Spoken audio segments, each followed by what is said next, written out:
The Kuiper Belt Observatory, horizon deep, sent one final transmission before vanishing. A data burst filled with distorted star maps, ancient symbols, and a rising, unnatural tone, a scream not meant for human ears. Then, nothing. No debris, no signal. Only a cold silence that gripped the solar system like a closing fist.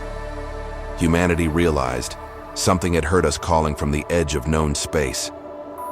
On Earth, world leaders and corporate powers met in the orbital station Athena Prime. Panic brewed beneath polished words. The data fragments revealed structures beyond comprehension, vast, godlike shapes drifting in the void. Some demanded contact, others warned retreat. One whispered, "We never left the cradle. They're coming to rock it." Miners on Jupiter's moon. Io intercepted an alien frequency, a rhythm like breathing, layered with indecipherable whispers. Then, hallucinations began. Visions of cities inside stars, of eyes watching from Saturn's rings. One miner carved a spiral into the hull before vanishing in an airlock. They called it madness, but the spiral matched the one found in the Horizon Deep data. The UN-authorized Awakening Protocol, the launch of the Vigilant Dawn, humanity's most advanced deep space vessel, crewed by scientists, psychics, and exohistorians. Their mission: follow the signal trail beyond Pluto. Captain Sarah Mallory knew the risk. As she stared into the darkness, she whispered, "Let them see we're not afraid." As Vigilant Dawn passed the heliopause, the crew began sharing dreams, not their own, but synchronized visions, vast temples floating in space, titans bound in chains of starlight, and a low chant echoing in unison. One word repeated, Itharak. It wasn't human. Linguists couldn't trace it, but one ancient tablet in a Sumerian vault matched the glyph. Beyond Pluto, the crew saw a red star pulsing unnaturally, casting long shadows against the black. It bled plasma like ink into space. Instruments failed to classify it. One crew member fell to his knees, whispering, "It's not a star, it's a wound." Navigation showed the ship was being pulled toward it, not by gravity but will. The ship crossed a threshold unseen by human instruments. Space folded like origami, revealing a realm outside known physics. A city hung in void, built from bone, crystal, and dead stars. They had reached Itharak. Psychic screams rippled through the crew. Dr. Ishara wrote, "This is not a place, it's a thought we've entered." In orbit above Itharak, temporal anomalies began. Seconds stretched, reversed, or vanished. Crew members aged years and hours or regressed to childhood. Cameras recorded eyes blinking in reflections, eyes not belonging to the crew. "They see us," said the pilot. "They've always seen us." They landed. The city was silent, vast, and littered with crypts, massive sarcophagi that pulsed faintly with heat. Inside one they found a being, dormant but breathing, its body fused with machinery and stone. Its mouth was sewn shut, yet all heard its voice. "Return my name." On Earth, telescopes recorded strange pulses from Itharak matching human brainwave patterns. Sleep disorders skyrocketed. Children drew symbols they'd never seen. A cult called the Reverend Coil went public, claiming communion with the waking ones. Humanity was no longer the observer.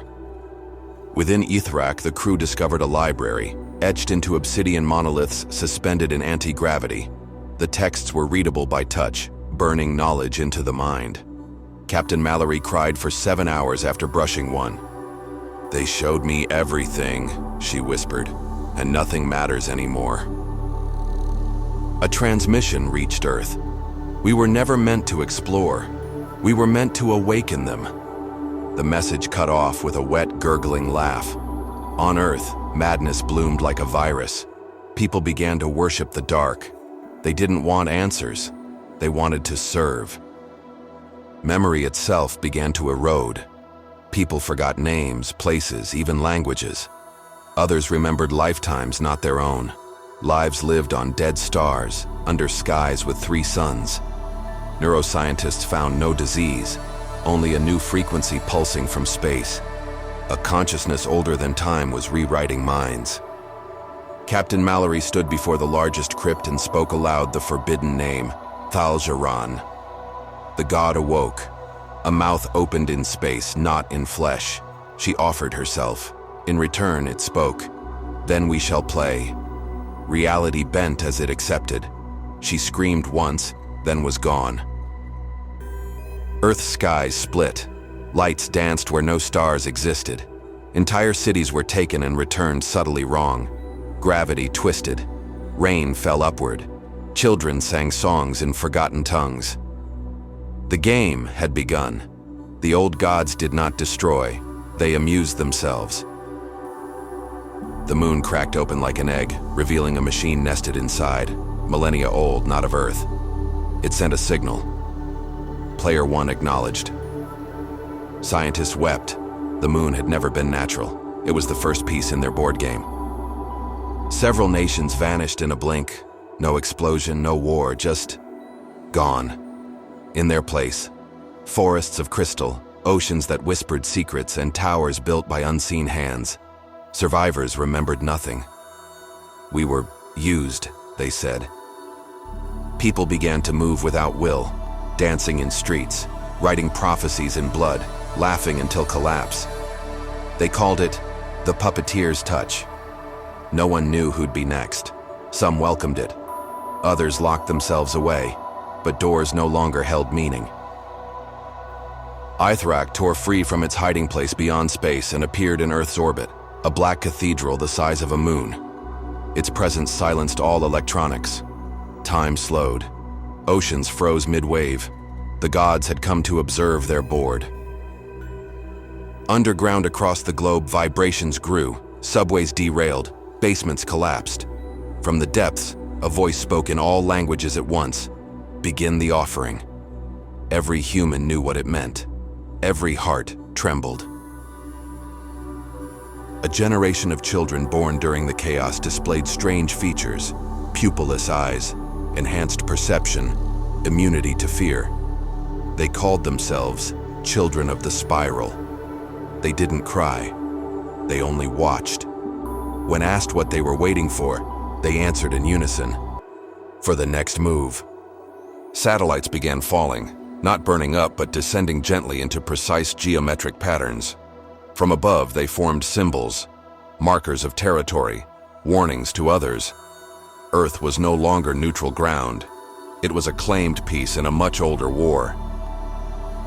Space telescopes picked up distant watchers, massive forms seated in void thrones cloaked in nebulae.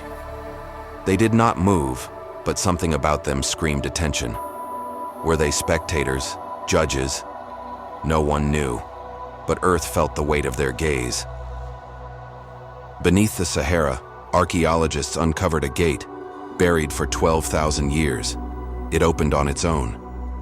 From it emerged creatures clad in gold and void, claiming to be humanity's first version.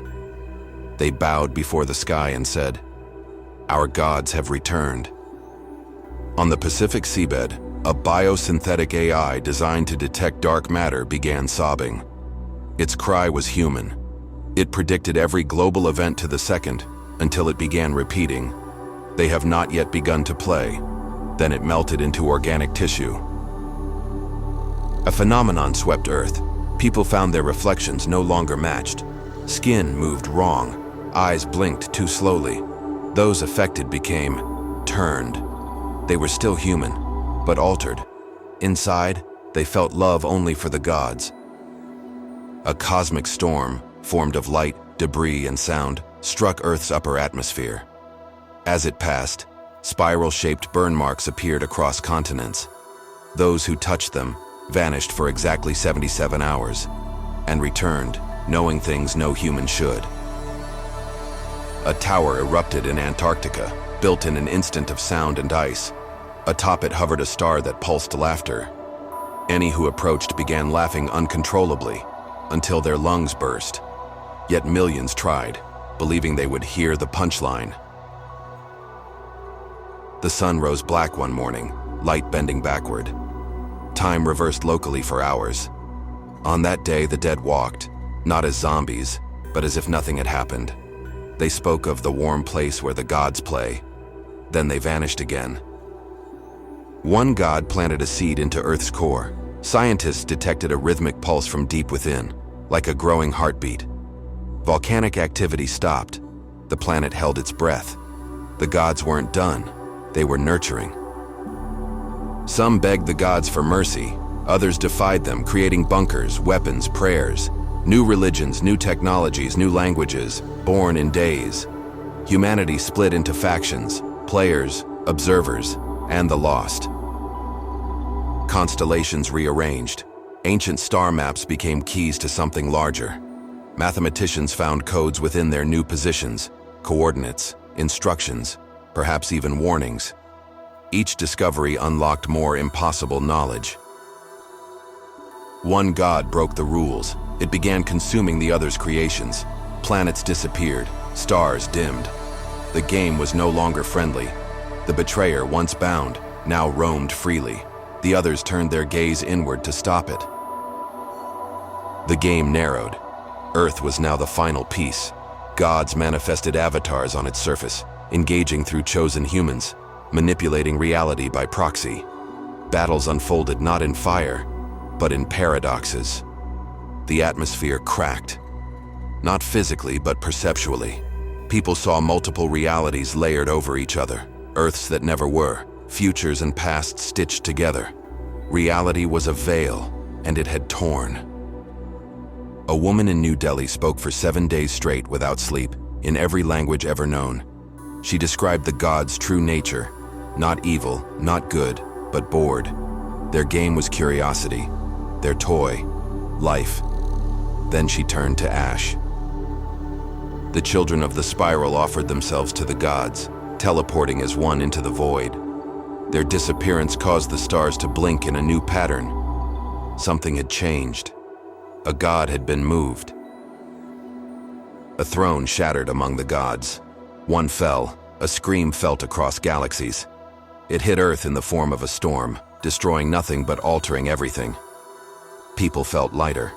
The rules had changed. A group of humans, once players, became something more. They understood the board. They changed their DNA through will alone. They made a move. The gods paused. One whispered, "Interesting." The board reset. The gods withdrew. Earth healed, changed forever. But now, humanity watched the stars not in fear, but as new players. The void remained vast and hungry, but so were they.